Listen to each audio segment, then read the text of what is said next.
Are your shoulders forward? A lot of times when people have forward shoulders, they want to blame one thing in particular that is leading to these forward shoulders. But on this week's episode of the Exercise Itself podcast, we're diving into why that may not actually be the case for you. We're going to cue our introduction and then dive right into this conversation.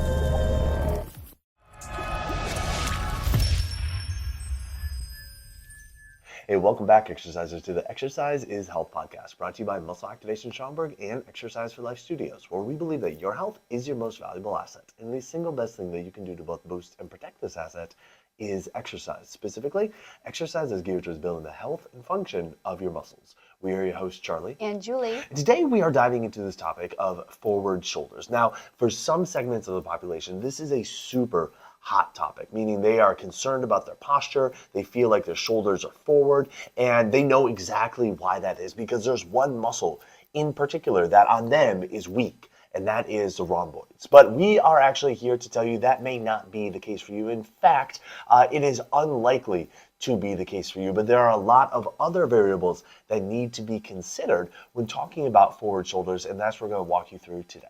That's right. I think the most common thing that we do here when people come in with those rounded forward shoulders is either like, I have bad posture, or like, I have bad posture because my rhomboids are just, they're just so weak. But these are also the people that tend to do a lot of rhomboid exercises or, pulling their shoulders back.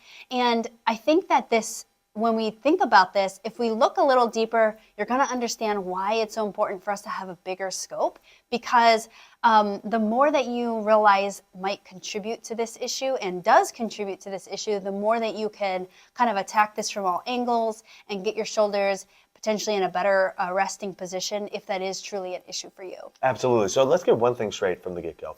Can your rhomboids help to pull your shoulders back? Absolutely. Okay, we are not arguing that or saying to the contrary whatsoever. Okay, they absolutely can help to pull your shoulders back. In fact, that's one of their primary functions, is to help pull your shoulders back. However, when talking about why your shoulders are rounded or forward, or that's kind of just your resting posture, there is so much more to consider than just how strong your rhomboids are.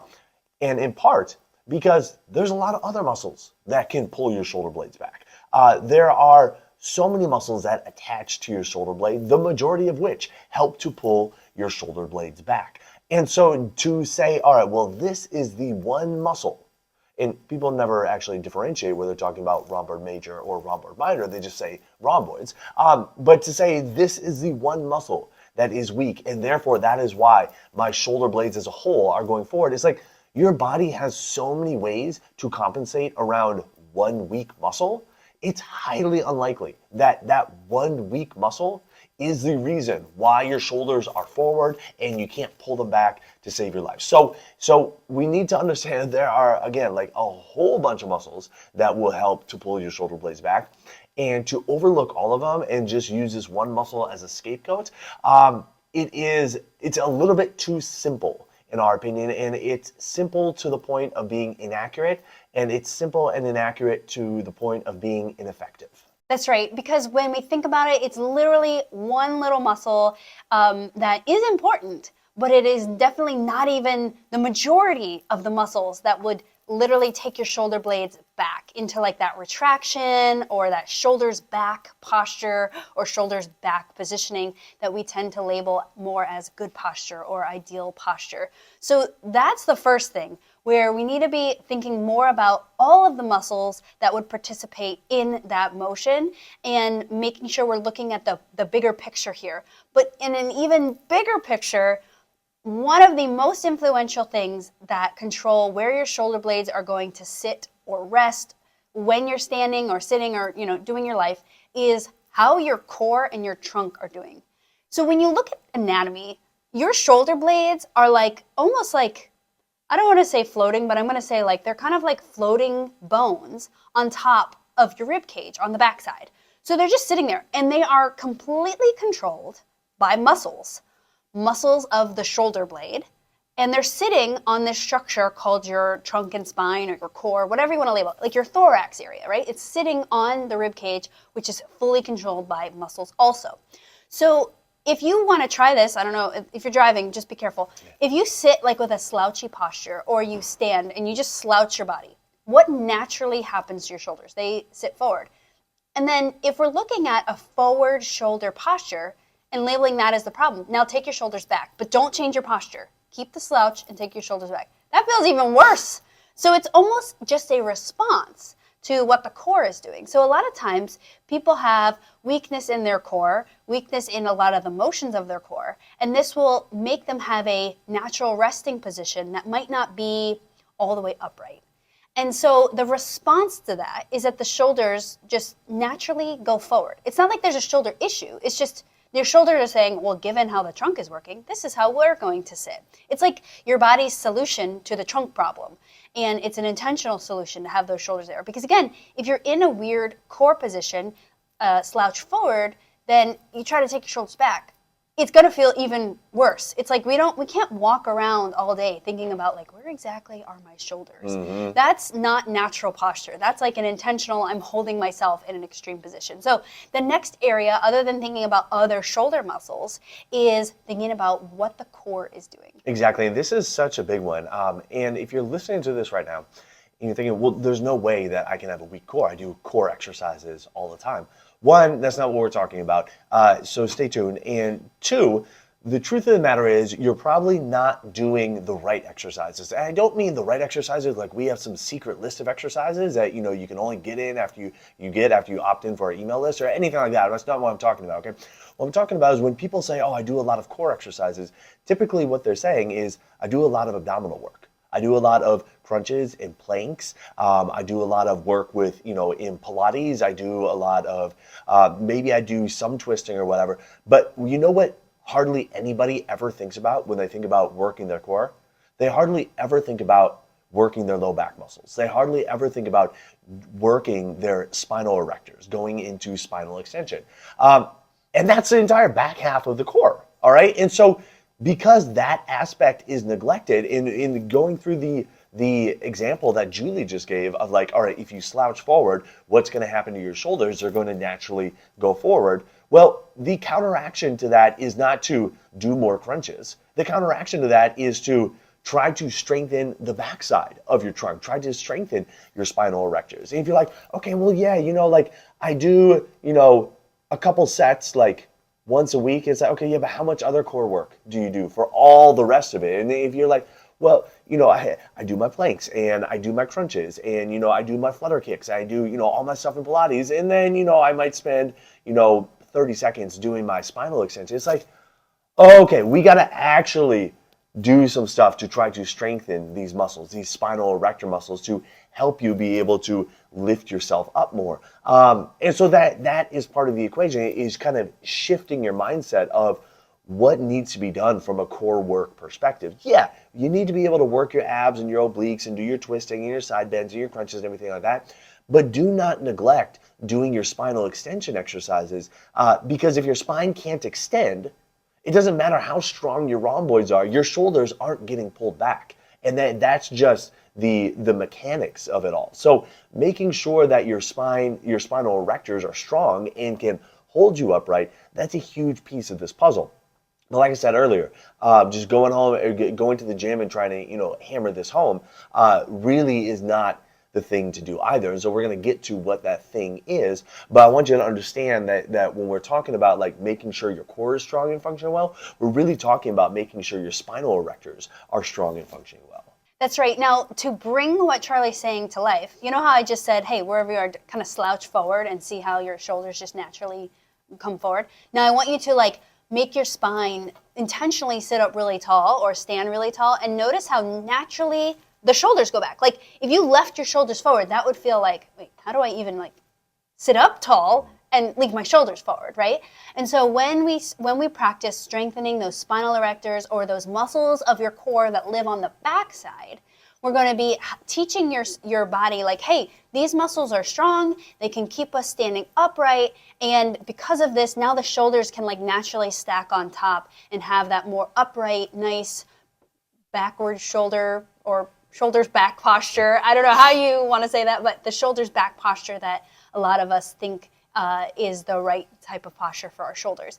But the story doesn't stop there, because the next area down, the hips, are incredibly impactful for how your shoulders are sitting. Reason being is that your core is literally sitting on your pelvis, which is controlled by the hip muscles. So if you think about some of the most powerful muscles in your whole body, they are in your hips. And the one I want to bring up today are going to be your hip extensors. So one of those groups is your glutes.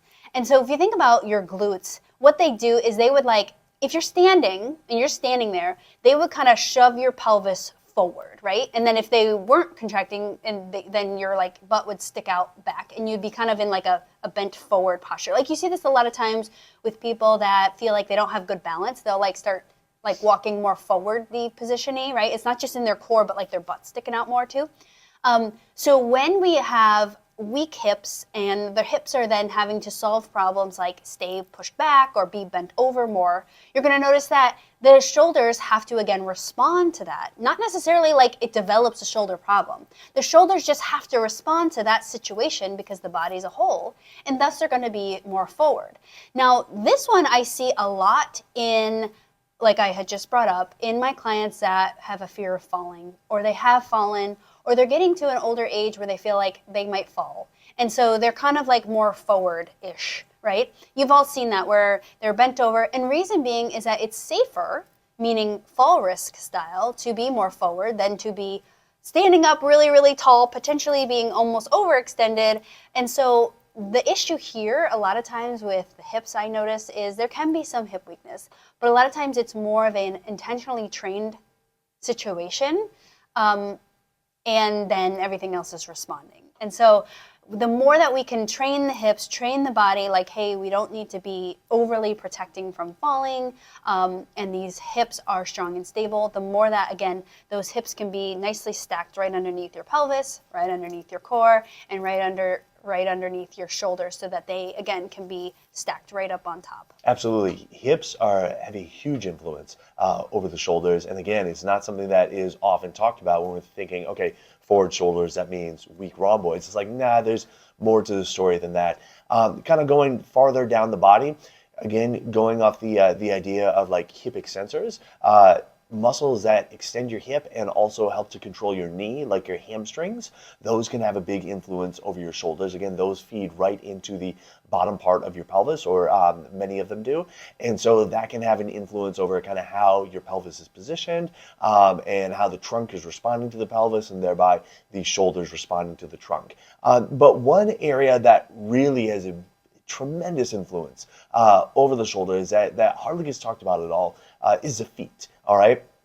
And the feet have such a dramatic impact on the shoulders that you can see clear as day within yourself with just a simple example of how immediate the function and positioning of your feet can influence how your shoulders are functioning and positioning. And so, again, if you're driving, don't do this, but if you have an opportunity where you can stand, and you are standing on both feet, and you just allow your feet to kind of collapse in, you try to make the inner parts of your feet, your arches, as flat as you can, and just watch what happens to your shoulders. Just feel what happens to your shoulders. Now, if you're doing this correctly, you will notice immediately that your shoulders drop forward, okay? And your entire posture slouches and your shoulders come forward. And similar to the example that Julie gave when we were seated and we slouched forward, if from that position you try to pull your shoulder blades back, it's not really going to happen. And not only not going to happen, it's going to feel really weird trying to do that, okay? And so, and then on the flip side, if you just try to make your arches really big, all right, try to kind of roll more to the outsides of your feet, all of a sudden you'll notice, oh, your chest goes up a little bit more, you extend, you're standing more erect or vertical, and your shoulders drop back more, okay? And you didn't do anything with the shoulders specifically, you just changed how your feet are positioned. And so one thing that we see quite frequently with clients is that when we get the muscles of their feet strong and functioning well, which allows their feet to move in the ways that they're supposed to move and be in the right positions while they're standing, while they're walking, everything like that, all of a sudden the entire posture changes, including the forward shoulders, even if they've been told that their rhomboids are weak, okay? Even if they've tried a bunch of rhomboid exercises and their shoulders are still forward, as soon as we get their feet stronger and functioning better, all their postural issues that they were experiencing as far as rounded shoulders, slouching, everything like that starts to go away. They can stand with that nice upright posture and their shoulders back. And again, it wasn't addressing anything about the shoulders directly. It was addressing the feet. But the feet have a huge influence over the shoulders. You know, I love this conversation because you can like try it on yourself. Like, oh, if I have a weakness in this area, and the way that we describe it, you can try it and see like, oh my gosh, that automatically, you know, puts my shoulders in this position. And so I hope that this has opened your eyes to like stop blaming one area, especially like one muscle, like the rhomboids, to this problem. Because in the end, Charlie and I strongly believe that whatever's going on in your body, and then however it manifests in how you're moving or how you feel when you walk or when you run or when you're lifting weights or when you're lifting your groceries, that is your body's current best solution. It is currently your body problem solving with whatever tools that it currently has, right? It's not like it made a mistake and now your shoulders are forward. It's like everything that you are experiencing is purposeful by the nervous system, by the muscles. They're just doing the best they can. So if this is causing you an issue, right? Like I can't lift my groceries without shoulder pain. I got to get my shoulders back. Or, you know, whenever I sit there, like my back hurts if I have to sit up tall, and then now my shoulders hurt because they're always sitting forward. Do you see where I'm going? So if this becomes an issue, that's when we like to take a step back and say, hey, let's give your body better tools and better options to use and see if your body will take them. Because again, our bodies are so smart, smarter than like we can be, you know, like we think we're so smart because we're like, oh, when I look at my posture, it's forward, so I should just stand up tall.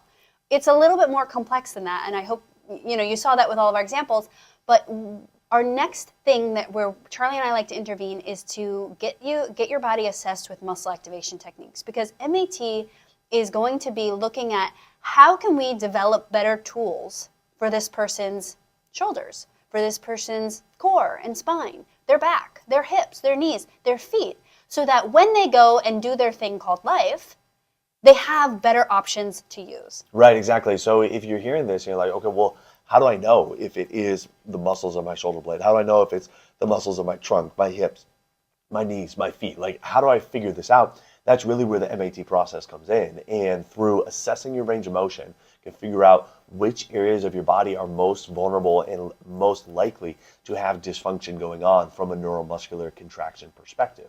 And then we can go in and start to test those muscles and say specifically for your body, your system, these are the areas that are most stressed. These are the areas that are most weak, that are most underactive, and then we can get those areas functioning better. And it may be that it's a little bit in your shoulder and a little bit in your feet. It may be that it's strictly something in your core. It might be something that's in your knees and hips.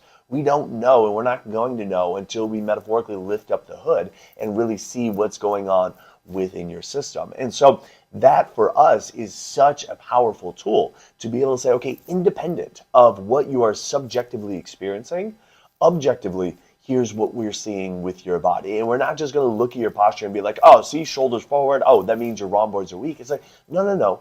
Your shoulders are forward, but why? Where is there some dysfunction within your system? And what specific muscles in those areas are actually having some dysfunction and some inability to contract? And that really is the entire thing with MAT, is to identify where those muscles are and then to address them and strengthen them directly so they can function better, they have more strength, so that when you go and do the things that you want in life, whether it's stuff around your house, whether you're carrying bags, whether you're playing with your kids or your grandkids, you're out or you're working out, you're playing sports, whatever it is, okay? You now, like Julie was saying, have a body that functions better because all these individual segments are functioning as the way they're supposed to, and you're not seeing this cumulative sum of dysfunction here, dysfunction there, and then it manifesting as shoulders forward, rounded posture, everything like that. So the bottom line with this conversation is this.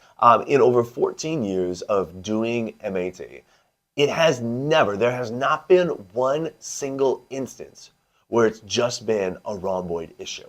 Doesn't matter how forward somebody's shoulders are, it has never, ever once been the case that it is just a rhomboid issue.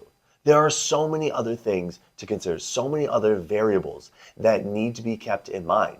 And it is often a multi-area issue going on from the shoulder blades to the trunk to the hips, the knees, and the feet. The only way you're really going to know that is with the muscle activation techniques process. Now, if you are in the Chicagoland area or are willing to travel to the Chicagoland area and want to experience muscle activation techniques for yourself, that is our specialty here at Muscle Activation Schaumburg. All you have to do to see our availability and get on our schedule is go to www.matschaumburg.com. On our website, there's a big green button that you can click that says Get Started, and you can see our availability and get yourself scheduled up for your initial MAT consultation and assessment. So who do you know that needs to hear this episode? Who do you know that has always been talking about their forward shoulders, their posture, they're trying to do different exercises to strengthen their rhomboids or get their shoulders pulled back? Share this episode with them so they can understand how complex of an issue this actually may be for them, of what's going on within their system and how many areas of their body may be involved with this, so they can go and seek out muscle activation techniques and actually start to get a solution for what's going on within their system. And while you're online, head on over to Apple Podcasts, Spotify, or wherever you listen to us and leave us a rating and review. Not only does it help people find our podcast when they're looking for information on exercise, it also helps them find our podcast when they're looking for information on health. So if you found value in this conversation today, let us know by leaving us a 5-star rating and review. Well, thanks so much for tuning in. We always appreciate it. Have a fantastic week. We'll talk with you all next week. This podcast is for information purposes only. The statements and views on this podcast are not medical advice. This podcast, including Julie and Charlie Gates, disclaim responsibility for any possible adverse effects from the use of information contained herein. Opinions of guests are their own, and this podcast does not endorse or accept responsibility for statements made by guests. This podcast does not make any representations or warranties about guest qualifications or credibility. This podcast may contain paid endorsements or advertisements for products or services. Individuals on this podcast may have a direct or indirect financial interest in products or services referred to herein. If you think you have a medical issue, consult a licensed physician.